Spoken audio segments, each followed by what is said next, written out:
which brings it back to like the traveling is a good thing because for you to just hone in once again on what you set your values out to be, why you love that person, what are your intentions of being with that person, what were they, how do you see them now, to make sure that your motives haven't been affected or altered.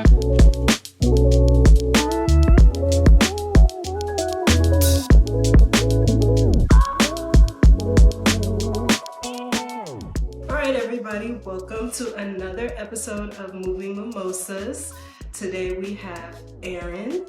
Yes, so thank you for joining me, Erinn. And today we are drinking lemonade, strawberry, and basil mimosa. So I will put the link to the recipe below if you guys are interested in tasting this. They look beautiful. Yes, it does. It looks delightful. So, Erinn, I wanted to have you on the show because you work in the health field. Health field. That's cool. And what do you do? So right now I'm a healthcare account manager, and I basically help staff, doctors, nurses in the different facilities and hospitals. But I worked on both sides. So this is a little bit more indirect care, but it's still in the health space, and I've done a little bit more hands-on before as well. So. Okay. And where are you from? Illinois, Rockford, Illinois. So a little bit outside of Chicago. A lot of people don't know about it, but I have to represent at Rockford. So, there you go. Yes. That's cool. So your whole family's still there? Yes. So all of my family is in Illinois. So I'm excited to go back and see them. I get to see them in May, so around Mother's Day. Right now, I think it's just me and my sister that live out of state, and so she lives in Florida. But yeah, very small family, all from Illinois. So growing up there with your family, did y'all ever travel together or take family reunion trips? Or Absolutely not. So that's the thing, absolutely not. Which is like crazy when I tell people, but we never really took any family trips when we were younger. I think that the first time I ever went somewhere, it might have been like second grade, and I went with my aunt to Tennessee for a week. I just remember being like, oh my God, this is amazing, because we would never go anywhere. A lot of people would take like family vacations to Chicago, you know, it's just an hour and a half away. But my mom was very scared of like the highways, and still is. Oh, okay. So we never traveled. Pretty much outside of that, she's never been on a plane. She's never been on a train. So we, like, I had to kind of wait until my adult life to even think about the possibility of like traveling. For sure. Yeah. Okay. Yeah. So then how was that trip to, like, how did y'all get to Tennessee? What was that trip like? Like, what was the purpose of it? Like, what so my aunt, she with her partner at the time, and they have a child together, they wanted to move to Tennessee. And so she thought that it would be nice because she like was the only one to maybe go on a few trips elsewhere. And so she just kind of was like, let's bring her along for a week. Yeah. And I was able to go. They did the drive, so it still wasn't on a plane or anything like that. Did the drive down. It was very hot, I remember. Like my younger cousin participated in pageants, a very rural area in Tennessee, so very country. Yeah. Horses, a lot of camping and like RVs. So I remember seeing that, and I was like, this is kind of cool. I was a little bit scared because it was very different, but it was cool. So I came back, and for the first time, like I didn't have to lie about where I went during the summer. You know, when you come back to school, and they're like, where did everybody go? What did you do? Yeah, sat in the house, you know. So it was like this time around, I could actually say I did something. Yeah, for sure. So yeah, and that being second grade though, so even outside of that, when it came to like school games where, you know, a basketball game may be outside of the city, she was not signing that slip. So yeah, I grew up very sheltered and like kind of almost from this outside world, kind of kept in a bubble. Really? Yeah. I would not. No, yeah. I really would not have guessed that, honestly. Yeah. So then, with that being said, did that first trip pique your interest into more things, seeing more places? Yes, definitely. I've always been kind of like creative or like the imaginative, child. And so I always, even before that trip, watching TV, reading through books, always created like this fantasy, like I could visualize it. So after that trip, I think that it really did, it really kind of just like awoke me even more to the fact like there is more outside of your neighborhood or outside of your city and outside of your family. So it's always that I want more. Right. And I think I just kind of put that together now too, but like I want more. So that was definitely of significance for me. And in 4th grade, I had a teacher that she would travel all the time and bring in things from, different places for us to see and take a look at. She'd go out of the country, different states, and that even, just the fact that she could travel like that. I love social studies, learning about different cultures, so all of that kind of just was like at a very young age, like there's something. I didn't know exactly, how I could go about it. I'm obviously a kid, but I knew that I definitely would want to do something more. And, or live elsewhere. So, you were saying that your childhood was kind of sheltered. Were you guys like Christian, Baptist? Was that part of it, or you just feel like? Well, we are Christian, and grew up in a Baptist, like very Baptist church there. So the all the musicians and all of that, but I don't think that really had a lot to do with it. Okay. I think more so, my mom has dealt with a lot of trauma. Okay. And that's where I could, kind of started to get into wellness and just the importance of it. Right. And she's worked in healthcare her entire life. And so I've kind of followed that path too. But there are a lot of like healthcare workers that neglect their own health. Yeah, I can see that. Right. Yeah, and we're human too. We go through things too. Right. And instead of maybe the approach for her saying like, I want to see more, there has to be more after this pain or after this hardship, I think it just kind of, she just stayed within and was like, I'm not going to explore in a way.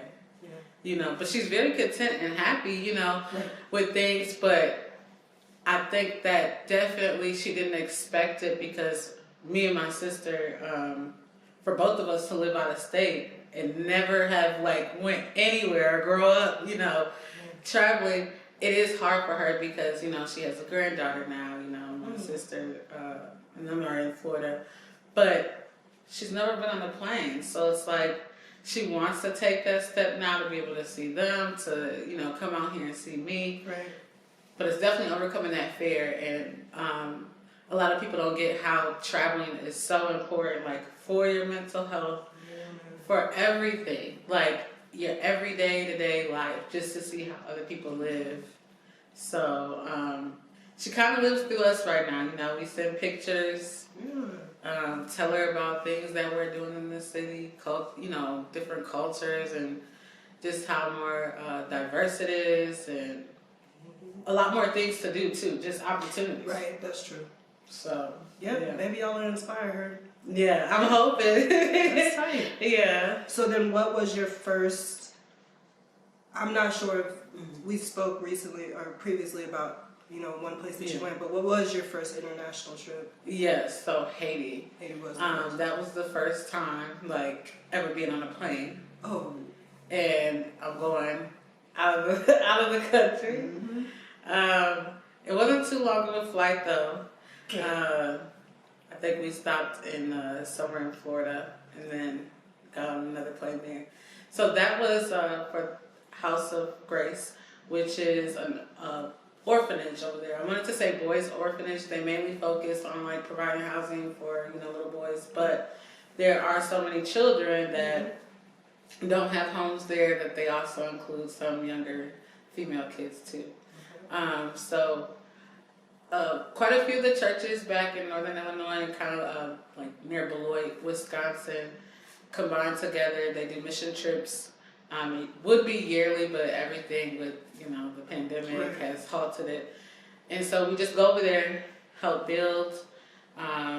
They've been working on a few different projects, and we just connect with the community, learn a little bit about the culture, and like bond. We pray together. And it was really a beautiful experience over there. Yeah. Of course, I was scared, it being the first time getting on a plane. But one of the girls, and I think about it now, I'm like, she might have lied to me just to make me feel better.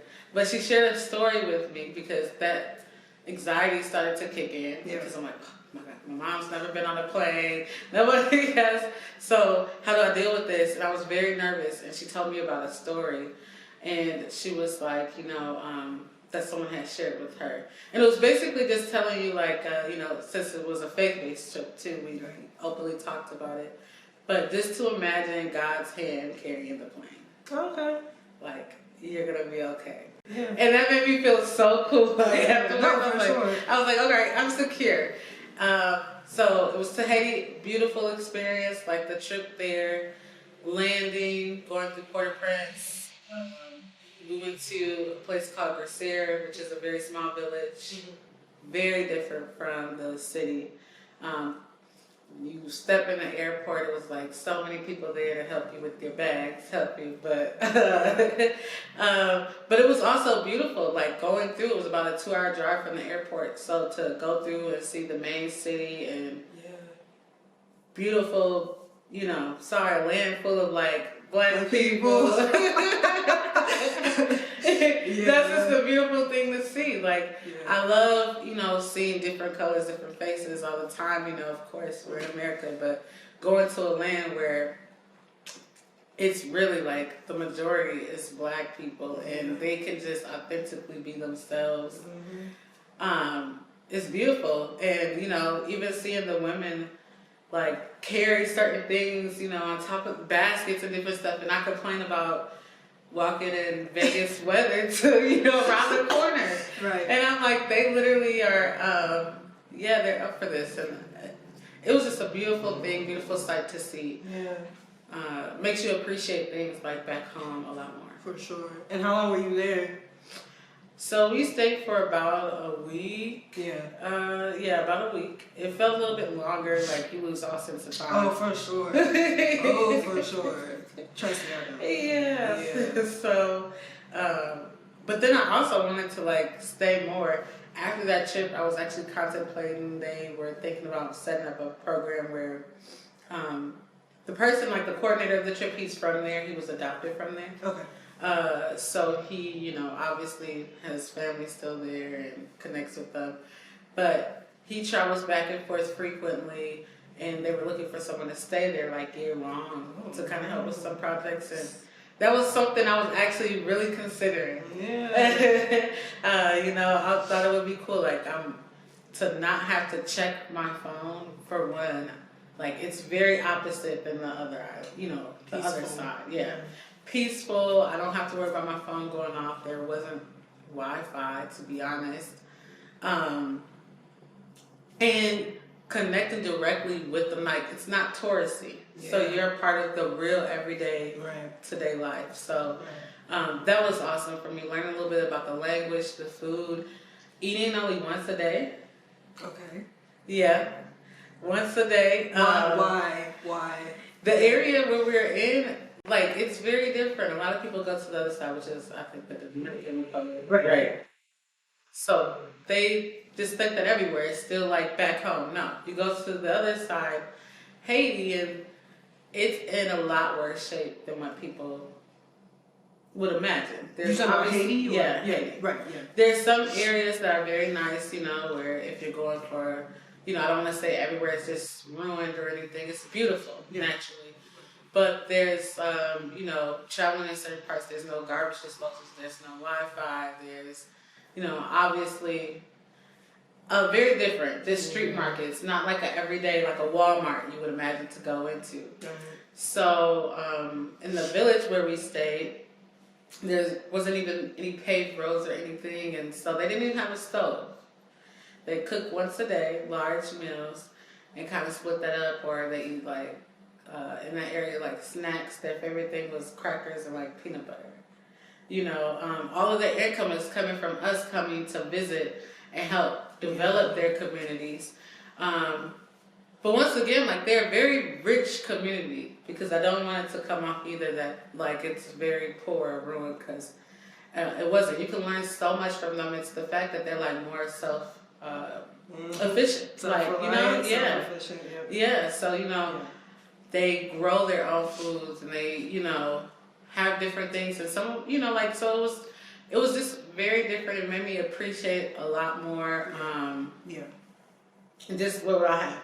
And I lost a few pounds, so that was good. So, Francophone world, you can lose a few pounds. Yeah. So I have a question, and this might be controversial, but having traveled, sometimes people, they will say things kind of from an American perspective. So they'll be like, oh my goodness, we're going over here and we're colonizing the country by helping, doing this, that, and the third. But then I traveled to France, and I had met this girl, like, I remember studying abroad, I met a girl who was Taiwanese, and her English was, like, good, but she wanted to get better so she could get in business school. And so, before I left, my perspective was like, oh my goodness, don't go over there and force your language and stuff on that on people. And then it's like, you meet people, and they're like, nah, I need to learn English because I want to get to school and stuff. You just kind of realize, like, people want this, it's not. So, what do you say about, in general, not just your trip, but in general, sometimes people have this idea about churches or anybody going over to help other people, and they kind of have this like, we're colonizing the world perspective, and it's just like, are we, or what? Like, what is your take on it, since you have participated in a church? So I think that it definitely is something that has to be spoken more about. When you bring this up, it kind of makes me think about toxic charity. Okay. Some people think that, like, you can, hey, I'm giving, that it's okay. Right. But for instance, if you're giving just for social media and you're putting a video up attached to it, that's toxic charity. That's true. If you're, even if you're not posting it on social media, but you are a privileged, middle-aged, married white woman, that works, that works from home or only deals with the kids, but you donate specifically to a certain area and you feel like once a year that's enough. But I've actually had these conversations where some people feel like, hey, well, I've helped out, I donated to that school in an underprivileged area, and I do that yearly, so that makes me a good person. Right. No, your intentions aren't pure. So it reminds me of toxic charity. So I feel like when we travel and we're going to different places, what's your intent? One, your purpose in traveling. True. But also just having basic, like, manners. Basic, it's being, like, mindful and just that they are also people and you're coming into their home. Right, their territory. Right. So how would you want to be treated? What are you looking to get out of this? And we can honestly, I don't care how much we have around us, the cars, the money, when you go to different areas, whether they have the same or less or more, it's, you learn from them. You take something from them. So I think that should be the mission or goal. And it shouldn't honestly be controversial, but you have people that really kind of can go into these areas, and the whole colonizing part, for me, it's like, hey, you take from them because you're learning from them, but you can also give that in the same way. And we already know that a lot of people admire this, the States. Yeah, that's true. Admire it. And so their goal is to come over here. If most of them will tell you is, hey, I want to, go over there, or whether it's for school and come back, or whatever the reason is. So I don't go into that way of looking at it. Hey, well, what can we do to make life a little bit easier for you? Yeah. Whether that's language, whether that's connections, building a school, if you're there for mission work or just traveling. And then also just, I guess outside of that, there is a limit, an extent that you have to put to it, because during our trip, there was a person that was very excited about, yes, we can come regularly, we can help them develop this and help provide them with that. And yes, that's the goal, to make it better. But then also, are you intruding now? Because now you're speaking about, we could possibly build a nice like guest house and visitor house, like for accommodations for people that don't want to necessarily live the same way as them. You want to be more comfortable while volunteering or giving back. That's where I felt there's a thin line. Hey, we can be here to help. Now, if this is something that the community is wanting to bring in to help provide jobs and income, I understand it. But without like speaking to them and automatically assuming that that's the route, this land is actually beautiful and sacred. Why come through and build up so many different places, or now make it so touristy? Like, this is still their home. Right. So how do you keep, I think it's more so of keeping a balance of both. Smart. Yeah. Cool. I was wondering about that. And this is really good. Oh, good. I'm glad you like it. Yeah. Okay, so then just a little bit more about Haiti. I love Haiti because when I was little, I read about the Haitian Revolution, and I was like, dang, these people are so badass. They're the only people who fought for their own freedom. Like, I want to go to Haiti so bad. Like, yeah, it's going to happen next year. Yeah, sure. Yeah, definitely. I actually want to go back, and I'm excited. They were planning to go back this year, but didn't. And even outside of just like a mission trip, I've seen like some areas, and especially like Airbnb, of course, is going to go to and look at it. It's like beautiful. During there, like the beaches are awesome. Okay. So even though like you might go through the city and you see like certain, like, hey, there's a dump of trash right there in the middle of the street. It's like you go on the outskirts, and then on the beaches, there's not. It's just so beautiful. Yeah. Clear, no type of anything. Like, it's the most peaceful and beautiful place ever. Yeah. The water was so clear and warm. And I'm like, oh my God, seeing a bunch of black people swim. I was like, I can't swim, but that's the thing. So like, I can't swim, but it's so beautiful to see you guys like swimming. Yeah. That's a little inner joke for us here. Like, so Haiti is like such a beautiful place. And one of the things too, like luscious. Yeah. Like forest, like just absolutely beautiful. The house where we were staying at they had built it for the orphanage, so it didn't have, there's no windows. There were doors, but no windows. And at night there was a storm that came through. It was so beautiful, and like you could just look out the window. It was rough, water coming in, wind. You could see the lightning, but the skies are open, and we were just able to like look over almost the entire island from up on a hill. It was like beautiful. Yeah. The physical space. I think when you definitely go there, a lot of them, they didn't know if I was like Haitian or not, so they were asking like, is she from here? Because they automatically, so I feel like with just traveling there, I would love, as far as anybody traveling to Haiti, just to be more open to it. I think they get like, it's not necessarily on the top of your luxurious travel list for some, unless you're open and you've like traveled other places. But they are actually very beautiful, like place. Art, street art. I wouldn't guess that. It's huge. And also like, there's not a lot of, depending on what areas you're in, if you're in the city it is, but if you're in like in rural areas, it's not a lot of light. And this was like kind of cool to me too, is that they still walk around at night because they are just so in tune with their land. For me, I don't know, I can't see anything. It's dark. No, I understand. I'm like, and they're just like walking around. I'm like, with this, their phones are not. And mind you, when you're in the rural areas where we were, there's like wild pigs. There's lots of wild dogs everywhere.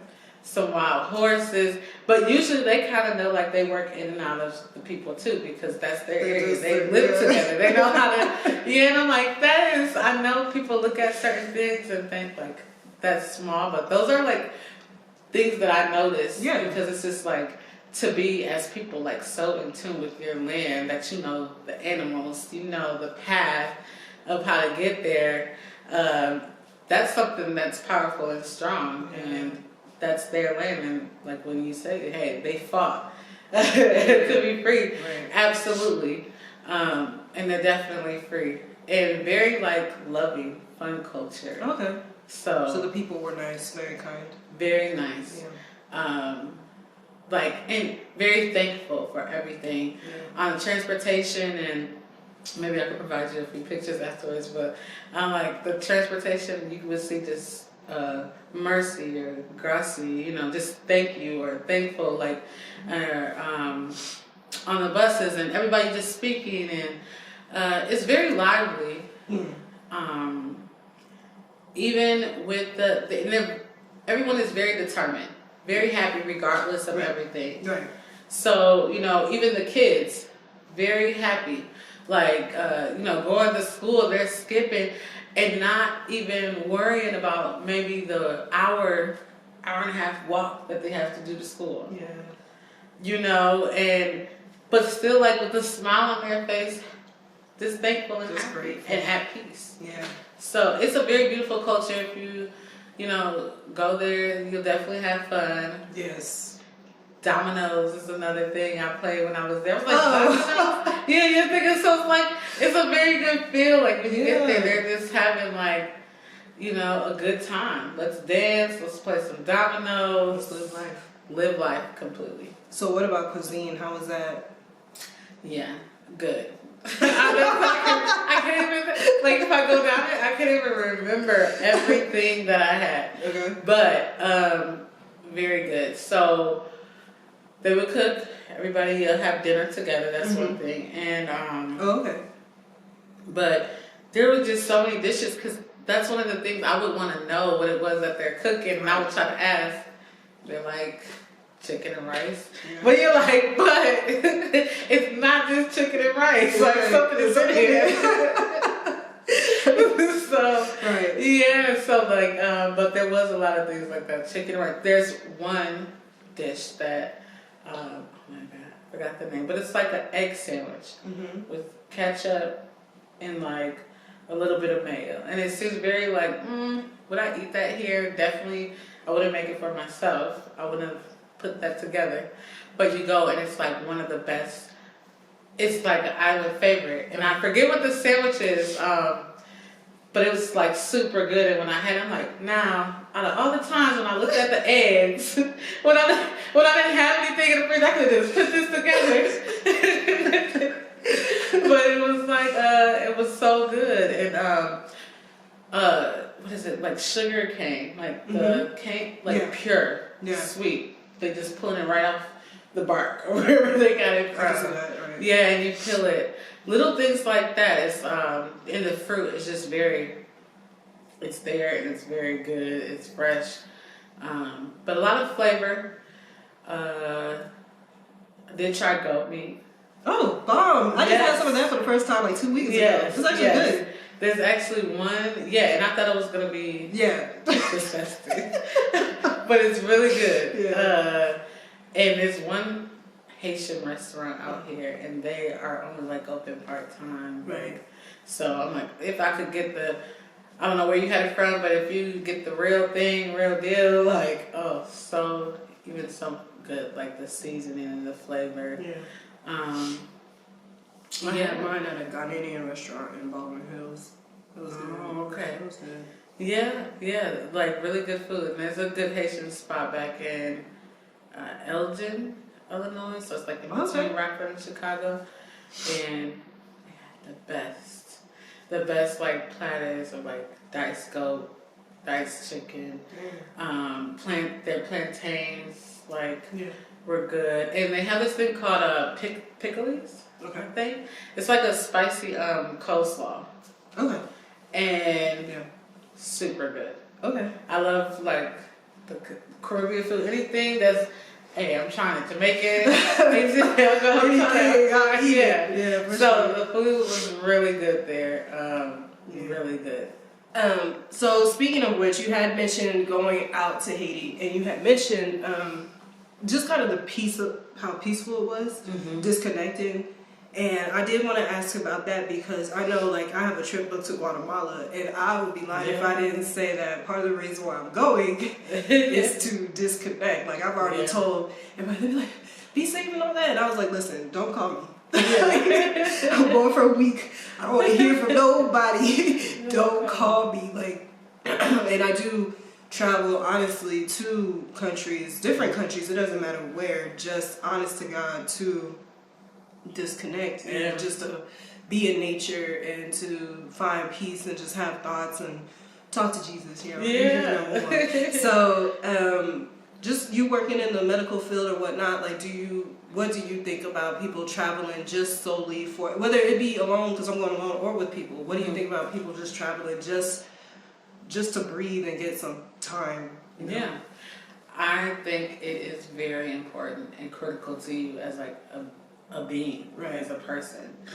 I don't think that we were ever meant to just honestly be in one place forever and not experience life fully, or it just doesn't make sense to me. I can understand how some situations may place you there, like my mother, but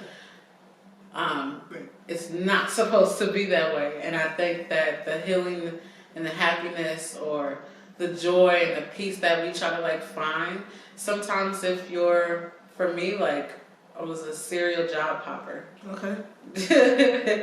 And after a while of just staying in one place, I think that in my adult life, it was just like, I know that there's something more out there for me.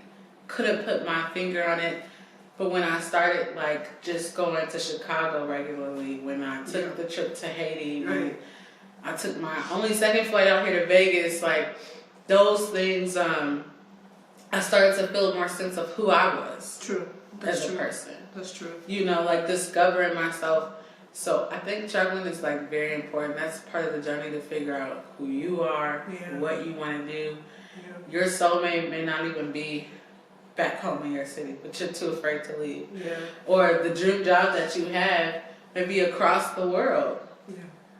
And sometimes we end up limiting ourselves, thinking that we already have it all. That's true. And it's like, maybe not. And some of those things, and maybe you need less. Maybe, you know, getting back to that part of disconnecting, maybe you need less to help you figure out who that is. So even if you're not going to live abroad, even if you may never go out of the country, I think we are some of the only people, as far as Americans here, that have not been to all 50 states. You get what I'm saying? Over their entire land. Like, it's very rare that you get someone born here in America that has been all over America and can say that.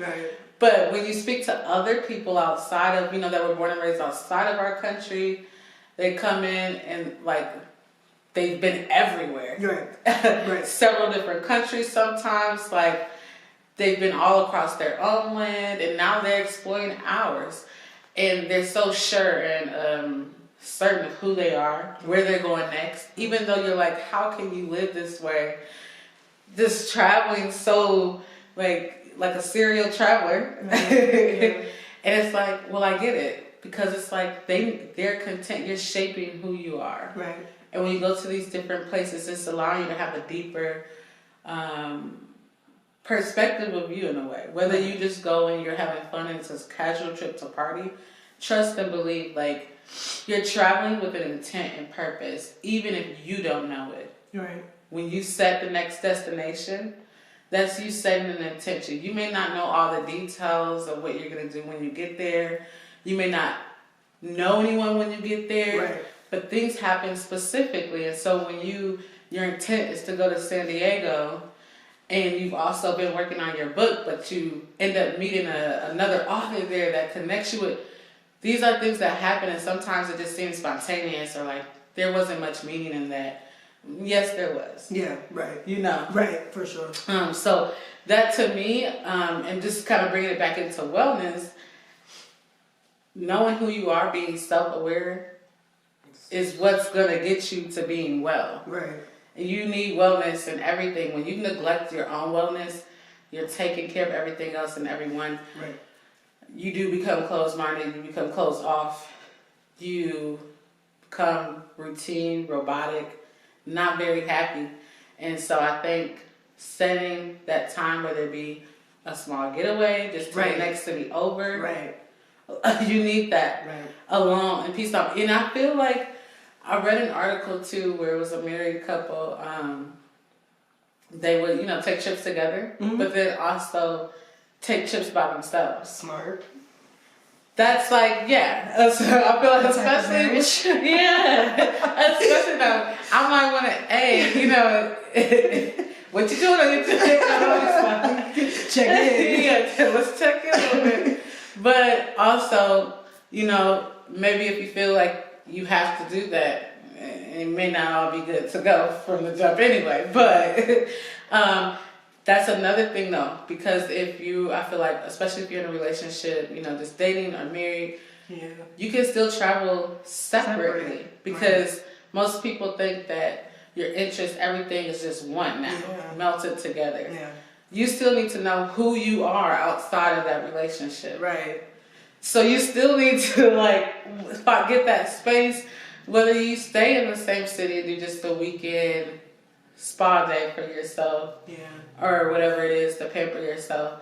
That's all a part of your wellness to get sleep, rest, even if you don't explore, to go on a hike somewhere else. And I feel like traveling allows you to be able to shape yourself and kind of take a look deeper. Yeah. Analyze your thoughts. Because a lot of us, I know even for me, sometimes you take on so many projects or you're moving on and doing so many things at one time. And without you fully being alert, you may not know, but you're trying to distract yourself. Yeah, for sure. Not deal with certain stuff. And every time your phone goes off, you're reaching for it and taking a look. You can't just sit in quietness. Right. And so sometimes I feel like if you force yourself, of course, to travel or take a trip somewhere, you get that on a plane, the plane ride, the lift ride, whatever it is, and, the hotel room. You can kind of set that out. For me, what do I want to do? Right. Yeah. So I think that's great. And I think you made a good point, especially about two things. One, it does not have to be extravagant. It does not have to be I love my mom, but I be calling her the bougie traveler because everything be so extravagant. But it really can be small. It could just be just one town over. And then relationships. I remember when I was with my ex, I just thought we have to go everywhere together, and that was the biggest mistake because now we're not even together, and I've been traveling solo. You really can't just go and do your own thing for a week and just relax and do what you got to do, and then you come back to the relationship low key stronger because you took the time you needed for yourself. Yeah. And I mean, even in that space, there's you can come back stronger, but also, it can come back, I feel stronger either way, because that time alone may make, I don't know if we are on the right path together, because I'm getting called to travel here, in this place, and you got other things you want to do. Slow down. Right. So growth and openness to quite a few different things. That's why I'm it depends on where you're at in your journey in life, too. Right. That's true. I do a lot of self-help, journaling, different activities, reading, and different things. And one of the ideas was if you get a plant, that'll help you on your self-development. A plant? Yeah. It's being symbolic of you and your journey in your life. Yeah. You notice if, you're being intentional and taking care of the plant, and you're being intentional and taking care of yourself, everything's growing and blossoming. The foundation is set right.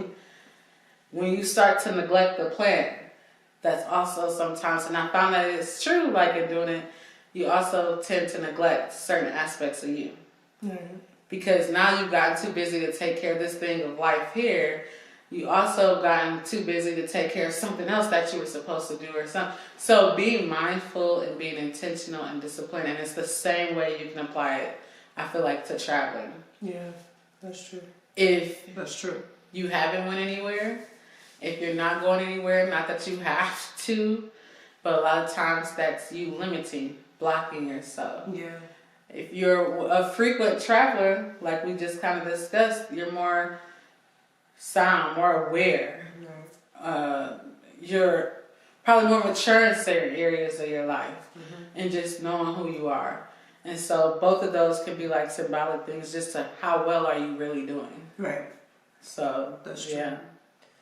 So with that being said, talking about relationships, you know what I'm saying? Yeah. I'm just curious, what do you think about dating abroad while you're traveling? Because I have to be honest, I date when I'm abroad, and it's quite an interesting experience.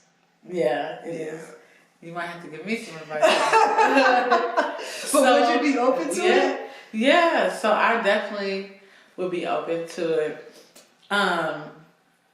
So before, I only dated within my race here, and I have obviously been with someone that's outside of my race, which is my husband, and he's from Italy. So it's not necessarily that I dated abroad, but it is definitely different culture vibes. Yeah. So we dating here, like he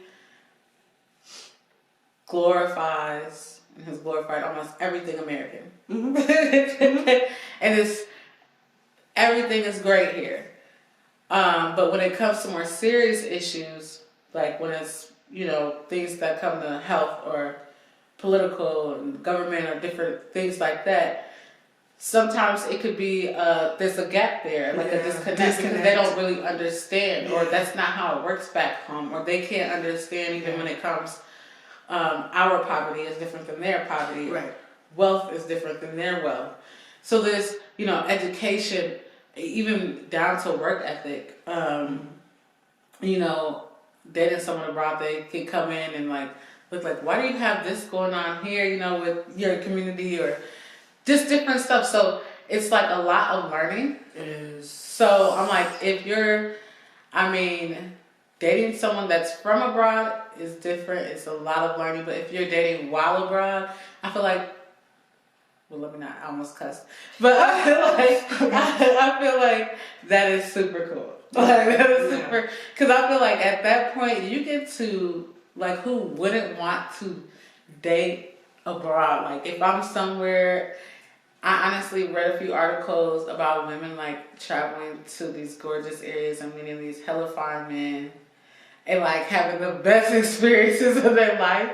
So I don't knock it. I don't see anything wrong with it. And I'm like, hey, do you go for it? Do you? Who that is romantic too? I just think a lot plays with that. If the scenery is awesome, I'm traveling.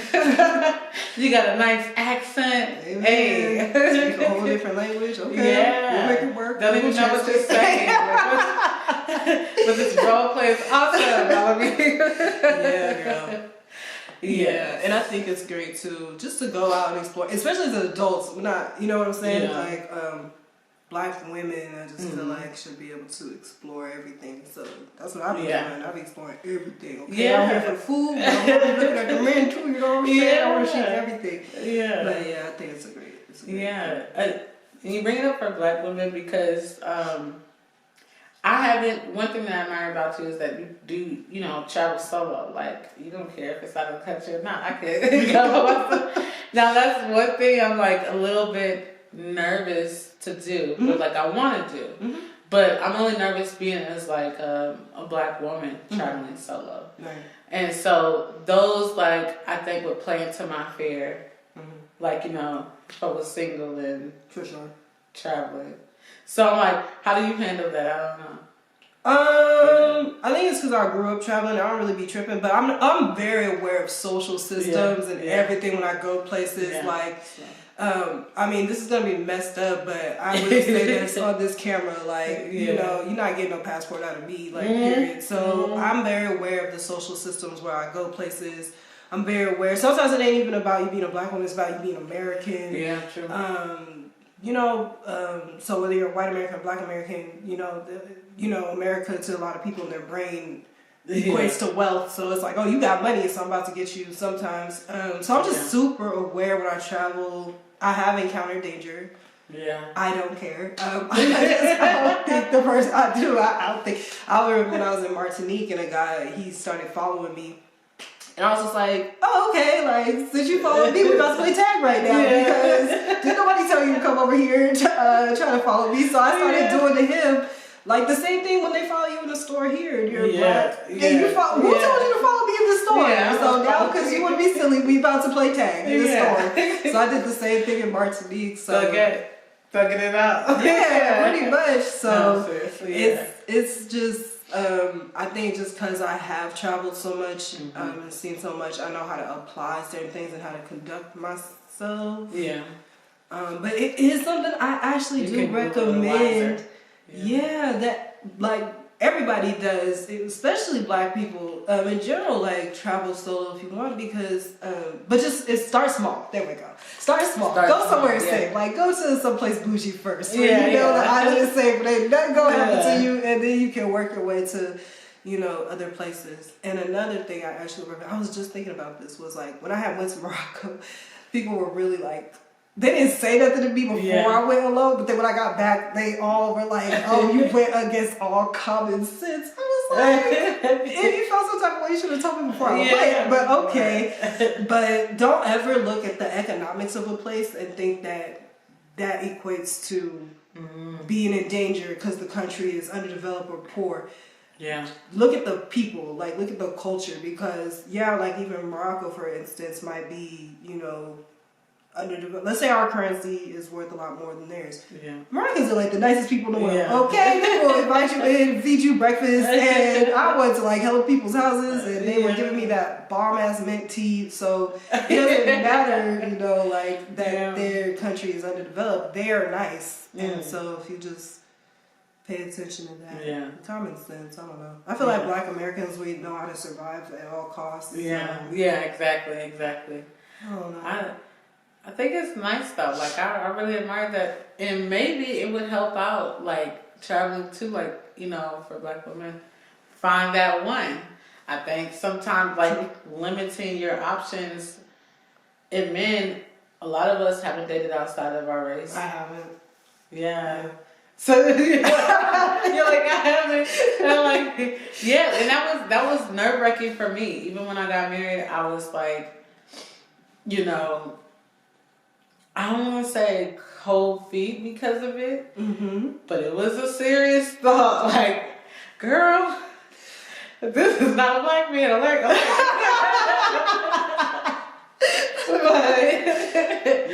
but I think too, like it was also more so this part of me knowing that how some Black women and men will look at you if you date outside of your race. Right. Yeah. It's a little bit kind of like, as a Black woman to do it, what are you thinking? Like, traitor. Right. Yeah, so I kind of had those thoughts on my mind. Am I betraying my own people? Am I supposed to be with a Black man just because I'm Black? And, like, because I'm very self-love, too. And a part of that is I'm Black. Right. So loving on me, loving my people, loving my skin color. That was a big factor in it, you know, that like weighed on me too. And so even sometimes now I'm just being open, you know. Yeah. Being in a marriage where like there's culture differences on top of race differences, it can be difficult, you know. So we have our moments a little bit. It was like, hey, you know. When I say it this way or this culturally, having to explain certain things, but I have to remind myself, and that's one of the things too, if you are dating someone outside of your race or outside of, you know, your culture, you're up for a challenge. But if you're going to be open to that, you got to be open to it, because you can't look at them as ignorant either. Right. Because they may just truly not know. Right, truly. Yeah, so, you know, the same way you wouldn't truly know certain things. Right. So, and, hey, with the challenge still also comes growth, or at least it should be. Right. So. And I think to speak to your point, I even changed my mind about that, because I grew up in a family that was, you know, they considered themselves pro-Black, and it was like, you are going to procreate with another Black person. And traveling abroad changed that. Morocco was one of those places because Muslims in general, they truly don't believe skin color matters. And so going to Morocco and seeing that, it was like, dang, they really, really, it does not matter to these folks. You know, I was getting hit on by everybody. It was nice. It was nice. But outside of that too, don't even think about race. Think about, because I've dated black men abroad. I dated a Haitian man in Martinique. I dated a Congolese man in Morocco. And in France, I had a guy from Madagascar. He loved me. Hey. He was too short. Oh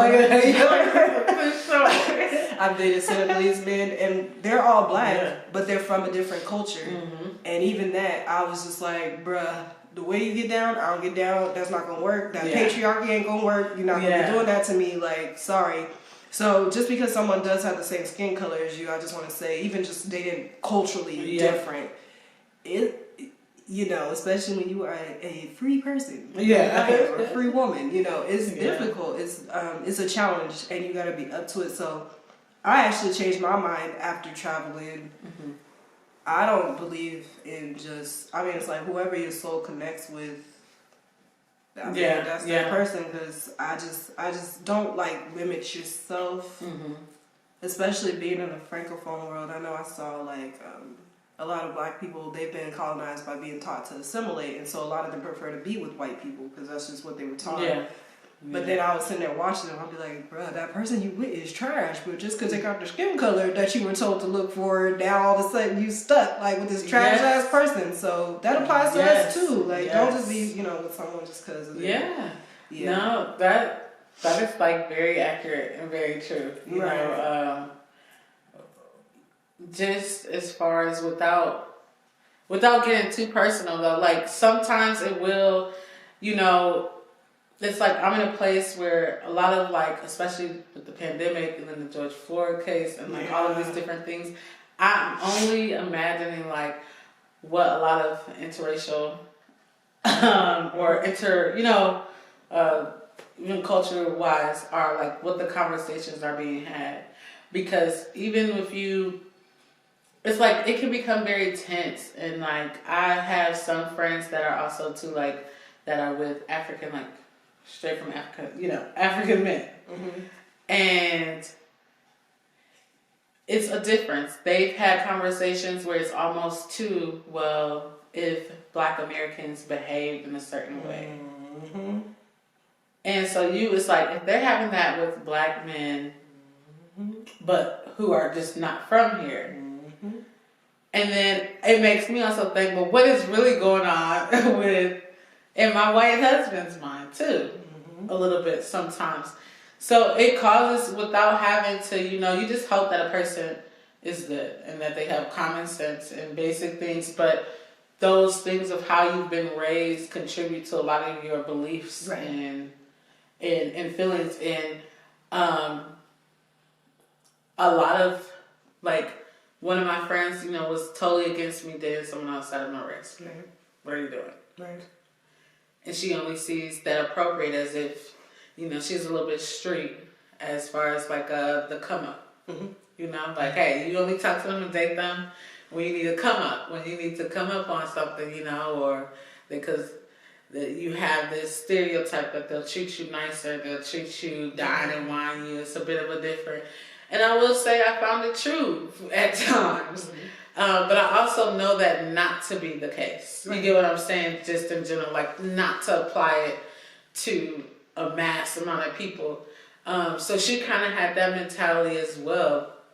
And so in the process as a woman and everything, which brings it back to like the traveling is a good thing, because for you to just hone in once again on what you set your values out to be, why you love that person, what are your intentions of being with that person, what were they, how do you see them now, to make sure that your motives haven't been affected or altered, because that is something though too. I noticed being with him that a lot more people, instead of me when I was with a Black man, have come up to us like, you guys are going to have beautiful children and you guys are such a beautiful couple. And it's like, why are you instantly thinking, because what? Because they're going to be, you know, biracial? you know how. So a lot of that does factor into play a lot of the times, and I'm like, hey, I'm very, very pro black and very this. Of course. I don't like certain ignorance to situations. I'm not one of those that believe, hey, if I'm with someone outside of my race, it's a good thing because our children are going to look a certain way, or you know, my situation is going to be drastically different or better because of it. And when you go into thinking, period, like regardless of race or culture, if you go into any dating situation, I think you have a lot to evaluate about yourself. Right. Period. Yeah. Period. Period. Yeah. Yeah. It's a learning experience, and I think that's really cool. How yeah. I mean, traveling can even shape the way you view that. So. Yeah. It's a huge, like, traveling is not just this thing that you look at on Instagram, or that only Instagram influencers can do. Because I think that's what, like, a lot more people have been talking about traveling, and I feel like it's come to the forefront recently, but only because, like, people are living through Instagram. Right. And, oh, look at this place. And then, like, especially now, in the midst of a pandemic, I'm seeing a lot of, you know, people that I grew up with taking all of these trips, kind of being irresponsible and careless because they wanted to jump at the opportunity of travel because it's so affordable right now, and never had the opportunity to do it before, that they also put their health at risk to do it a little bit. And because for me, it's like, you can still travel and travel safely. I'm not one of those that was like, oh, during the pandemic, you shouldn't be traveling at all. Mm-hmm. But definitely now I feel it's more appropriate than in the beginning. Right. Because you really just didn't care. Right. You didn't care about my safety, your safety, or bringing it back to your kids that you have at home. Because you just wanted to travel because it was like a really good deal right now. Right. You know, so travel is about your wellness for your personal and your professional life, to get that disconnect from. But it's also, you have to do it safely. Be responsible. Be responsible. Yeah. Like, you're, you know, if you're going to date, be aware. Right. You know, any type of socializing, and kind of try to get familiar with the area, even if you're being spontaneous. Especially if you're traveling individually. Like, even with the group, because people can get a little bit too excited, or that's true, want to go off plan, you know, that's off the itinerary. Like, we have these for a reason. So just being safe and being mindful, and that aspect of it, it's not just about you either. So, you know, kind of plug in that being a health worker. Like, COVID is very real. Whether you believe it or not, it is very real. It exists. Yeah. At least the fear of other people possibly getting it exists. So even if you don't believe in COVID, it's a fact that other people believe in COVID. Yeah. So your response to it, regardless of if you differ with how they feel or what they believe, that should not make you treat me with any less respect. Right. Care about my safety just the same way I'm doing yours. Right. You know? Right. So a lot of people have just forgotten that. How can you, like, just put your mask on? Yeah. At this point, it has become normal for us all. It's the same with bringing your purse, your phone. Really? Like, it's gonna, so it's like, just bring your mask. So number one thing, travel, bring your mask. Bring your mask. Be responsible. Yeah. Do your research. Mm-hmm. If you do go anywhere, even if it's stateside, go do your research. Yeah. Okay. Well, speaking of which, since you led into that, I wanted to get, like, as far as packing, or especially during COVID or not COVID related, it doesn't matter, packing, destinations, what to do once you get there. And also, I actually want to know, because I am fascinated about the fact that you grew up sheltered. Like I said, I just want to guess. So what would you suggest specifically for Black kids or adults, anybody who wants to travel, and maybe, like, they're not familiar with it because they just didn't do it? Because that's one of the things I know I was privileged. I didn't realize I was privileged because my parents were in the military, but I know I was lucky because I traveled a lot. Like, but I didn't. I kind of could be selfish in that way, like, where I just think, well, didn't you do that too? And now I'm starting to understand, like, really, no, that's not a common thing. In general, so what tips would you have maybe for someone who wants to do it, but they just didn't grow up doing it? Yeah. You know? So with that, researching, coming up with a good budget to start out, and because like you don't want to be stranded somewhere you don't know. Yes. I've like heard some horror stories. Have not happened to me, but hey, you know I've heard some stories. So researching, that includes planning, maybe some interests that you want to do, and nothing's worse than like going to a place and realizing that you maybe could have went at a better time when there was like more things to do or something that you were more interested in happening at that time. Or weather related. Yep, weather, yeah. So all of that, looking weather, environment, activities, to kind of help outline you. Not that you have to stick by that. Right. So also another great tip is like you can go off of the plan.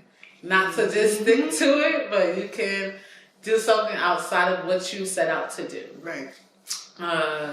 So outside of that, even you're traveling within that travel destination, like knowing, is the place you're going to be in, is there a lot of public transportation, like community? True. How are you going to get back and forth in that area, or is it something very rural?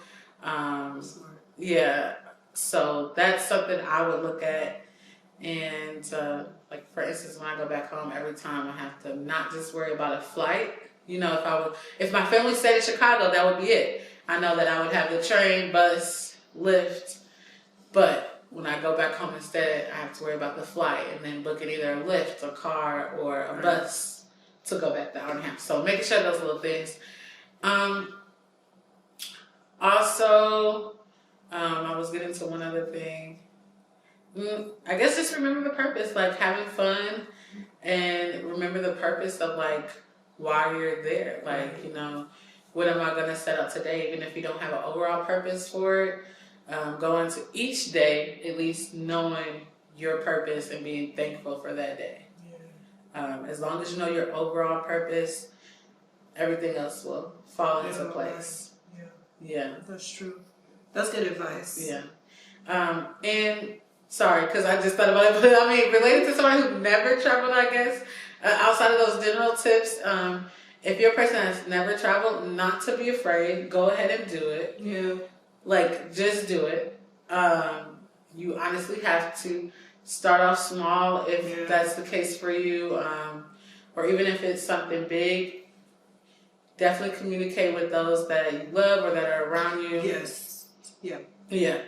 Especially if you're going by yourself. Yeah. So just that they're aware and known. And keeping an open mindset, being open when you travel, but that it is possible. You don't have to go all crazy, big, fancy. Like, I'm pretty sure the hotel that you saw that's like $1,000 a night, there's definitely some nicer Airbnbs or vacation rental homes. And so explore all of the options. The more money you can keep, I feel like as far as your stay, and the better. Yeah, the better, because then you can use that, you know, to actually explore while you're there. Yeah. So don't get caught up in where you're staying, you know, unless it is just for that. If it's something where you're going to be staying indoors most of the time, then maybe you can, you know, look at it and get the suite instead of just the single room, you know. Yeah. So that will help you with your experience, I feel like, in traveling. Making sure that, especially one of the biggest things right now, I'm starting like my own, you know, wellness company, and so it'll cover some topics of traveling and like safety tips too, but wearing the mask and then also looking at the area about how they're handling COVID. True, so if you're someone that's very cautious for your own self and you don't want to, maybe you don't want to go to an area that doesn't really have restrictions put in place around the mask and everybody else is going to be just out, not worried about it or thinking of it. So that may not be a best, you know, place for you to go, because you may not have the best experience if you're worried about people being without their mask or not. Also, are they a city that's been very strict? Because if there's a rise that's approaching, will they close everything down? Because that can also affect your plans. If you have something scheduled in May, but you know that that city or area tends to close things down, look at the numbers maybe of those getting sick from COVID in the area, so you can have a backup plan to reschedule if you need to, you know. Right. So those are some major factors now. I think things are shifting. And also, like, one thing I don't really worry about or that I'm concerned with, since I don't have any, is kids in traveling. That's true. And one, making sure you have all the right accommodations for you and your kids. Mm-hmm. I would say booking the right amount of seats for the plane ride, knowing if you're going to drive or do a bus. True. Planning out the stops for that.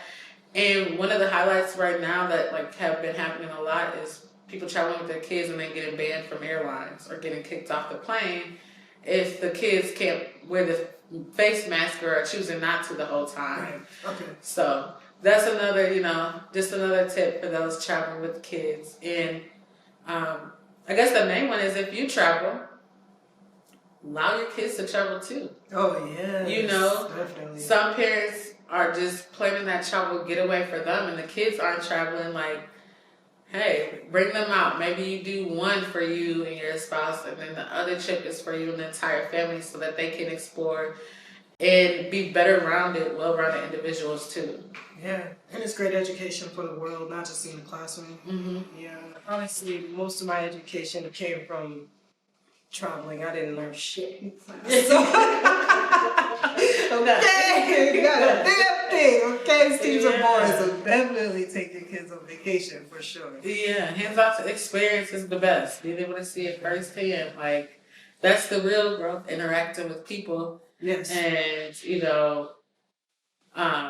just kind of whatever opportunities, whatever it is out there that shape you as an individual. Like, I want the best for my kids. If I'm traveling, I feel like it's the best for me. I want the best for them too. Any of my loved ones. Like, I want you to see what I'm seeing. Make it worth it. I feel like even for our ancestors, they may not have wanted to come over here. Facts. But make it worth it, part of your healing is not just for you. And I think sometimes we get caught up and think this life is just for us and being selfish. No. Go to places that your ancestors never could have went. Exactly. Or at least not freely. Deadass. So, I'll be like, do you ever feel bad about this? I'll be like, girl, my ancestors were slaves. I'm about to use this passport. Use the passport. Yeah. Use the passport. So I think it's cool to share your experiences. Yes.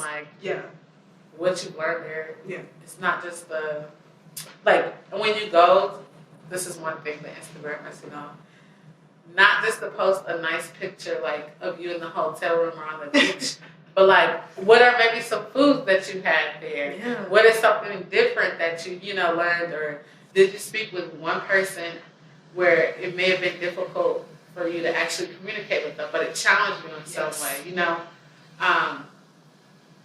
YouTube it. And that's another way to, add to your stream of income too. So how do you use it? I think that's the tool though. These are one of the, at least for, not just Black people, but a lot of brown, a lot of people of color, all of us, for us in our culture and community, is that not that we look for everything to be handed to us.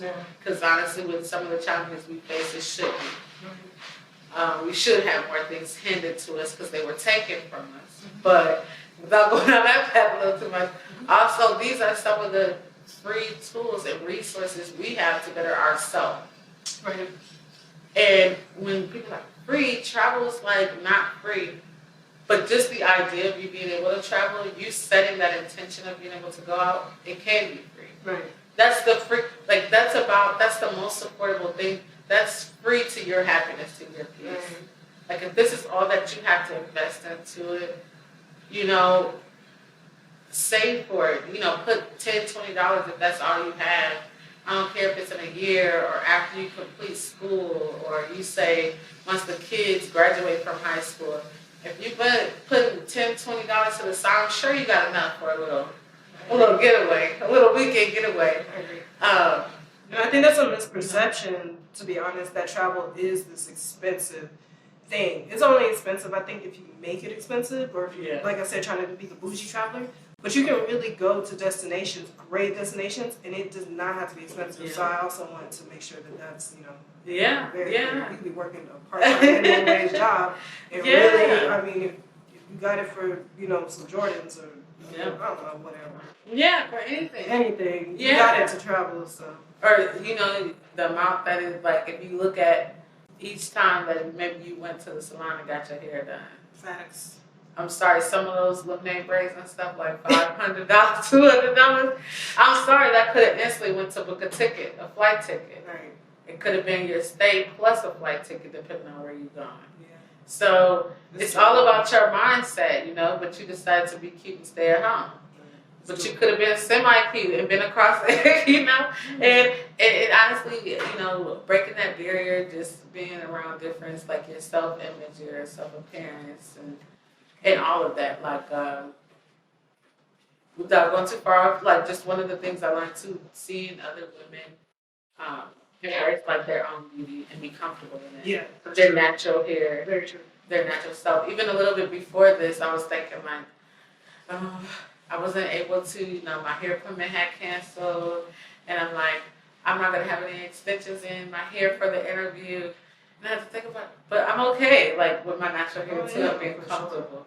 But sometimes, like, depending on your area, if you get used to seeing the same things or a certain standard, just like it is within your own city or depending on what environment you're coming from, you think, like, people have to appear to be a certain way. Yeah. They have to do things a certain way. But when you go to another, you know, a different area or country, city, state, and you see that they have their own style, they have their own thing here, and they're confident in it. And, you know, even going back to when I went to Haiti, like, seeing them, like, the women weren't all, like, nice, pretty armpits and gel down the edges. They're free. And completely, it didn't alter their beauty in any way, shape, or form. Which allowed me to know, like, hey, when I'm traveling to different areas, I don't necessarily have to try to figure out how to mold or look or be in a, just be you. Yeah. You. What's authentic to you. Like, and also for, hey, my people, stop going to Atlanta. Let's stop going to Atlanta. It's getting a little old now. Look, I'm not bashing, or if that's where you can go for your first trip, go. Hey, or get vaccinated. Yeah. But every time we gotta switch up the scenery too. It's either Vegas, Atlanta. I've been seeing a lot more of Miami, and it's like these places are okay, but when you travel, you don't have to go to all of the popular places that everybody else does. Right. You can go anywhere. Yeah. Anywhere. Like even Guatemala, I don't speak no Spanish. I've never been to Central America. This is gonna be new. Just switch it up. Just switching it up. Yeah. Just not being afraid. So, yeah, and I honestly, one of the things that I'm hoping to do is to, like, educate more people on some of the things we talked about today, but just in general, like, I feel like if we were, sometimes the huge issue with why some people don't travel is because they are nervous, they don't know how to put it together, they feel like it's a lot of stuff that has to go into behind it. And understandably so. Yeah. Which, a little bit, but then also it's not such a huge task that you can't complete. But I do feel like it'll be easier for some people, you know, and they don't really think about, I'm going to call a travel coordinator or different things like that. But to help out, you can also become an independent travel agent. True. Which is something I learned out here through Evo Travel and Evolution Travel. And that's when I started looking like, hey, I might do a little bit more myself. Because you get access to all of the travel vendors, Orbit, all of these different companies. So you can create your own deals, purchase through your own site and access that you have. You can help your family and friends travel more and more. Yeah. So it's like you have all of these different tools that you can do. And when you look behind it and you're like, that cruise that they have for $1,200 per person, with me actually being the travel coordinator or just doing this in my spare time, I can actually book it for maybe $400 per person. That's a lot off. Yeah. You know, that's the difference. That's comes behind with more to education and what are you gonna do if you want this so badly. Look into it and see some of the options that you can work through and have. And a lot of times through those sites you get discounts on different activities. You can create your own team, and it's like a residual source of income. And I practiced it for about a year or so, more so for like the business travel side or cannabis. And even still now, I actually, with the pandemic and everything, kind of put it to the side and just pause a little bit. I want to see how more things work out. And I started getting calls from people that had received my business card from like 2-3 years ago. Yeah, like, hey, I need to, and it wasn't really more so for, I thought, like personal family vacations, but this travel option is non-existent. Can you help me find out, like, my flight canceled because there wasn't that many people on flight to this destination, which you've been seeing a lot with the pandemic. So can you quickly find me another flight? So coming up with solutions for like other people you can use as travel too when they're in a jam or stuck. So yeah, and I think to the point, like, just understand that even as a beginner, once you start all following trips, you're gonna know and you're gonna learn and grow. So yeah, yep, yeah, you definitely learn. Just being open-minded. Yeah, enjoy the experience. Absolutely. Oh, and to that point, don't even, cause sometimes I think people make the mistake of going and they want to buy hella stuff, like, oh, I'm going shopping on the Champs-Elysees, I'm getting a Louis Vuitton bag. I'm like, Louis Vuitton's at home. You don't have to do that. You know, worry about the experience when you go for sure. Like, eat the food, meet the people, and that saves you a lot of money too, honestly. Yeah. And understand that the world is very interconnected. So every time I've traveled to another country, I actually met people outside of just the locals. Like in Morocco, I met, like I said, someone from Congo, a bunch of Congolese people. I met other Americans. I met British people. In Martinique, I met Haitians. I met Swedish study abroad students. So yeah, be open to the different experiences because I know when I went to Martinique, I had a whole itinerary. I ended up just like the study abroad students were like, we're going to this beach today. I'm like, I'm going with you. I met these ladies at the bus stop and they were like, oh, come to our church. And I went to church and listened to that man speak French for an hour and a half. Didn't understand a word he was saying, but it was popping. So worry more about the experience than about buying trinkets. You know? Yeah. That's another thing. I'm not, for one, I'm more so concerned about food too than buying. Like, let's try this and let's try that. But with experiences, one thing that was really, I feel like, very connected to Haiti now too is that, and I can't believe I forgot to mention this earlier, but it's mentioned in the Bible, which is like kind of like a sacred act, but I forgot what it is. But washing of the feet. Yeah. Okay. And so I did. French is, like spoken there too. A couple different. Some of them can speak English, but French is there too, or a little bit of Spanish, both. And I went to church. It was like an all-day thing. For real, we talk about all day sometimes here. Yeah. This is an all-day thing there, but it was beautiful. It was outside. And it's crazy how even though you may not be able to understand, it's still the same feeling. Like we're all still worshiping one being together, and you can still feel the love and kind of understand what's going on. But that was one of the things that they did for our group coming in is to wash our feet as a sign of respect and love, and just that was awesome to me. I was scared because I was like, well, wait a minute. Yeah. I might hurt you a little bit. My feet aren't the best right now, but that was a very, and when I talk about it now, like that's like something that I don't always bring up in my trip, but that's also like one of the most, like, internally, one of the things that I always like kind of think about or keep, that I feel like was probably the most important there. Yeah. Just to show the level of humanity and, like, humility, and that was something gorgeous to me, and it was different. Yeah. And so, it's kind of one of the things that I think about too, and it brought me, like, that's a very spiritual act that's kind of a sacred now, and a lot of older, spiritual folks would do that. It's spoke about in the Bible, but it's not common to see that, of course, happening now.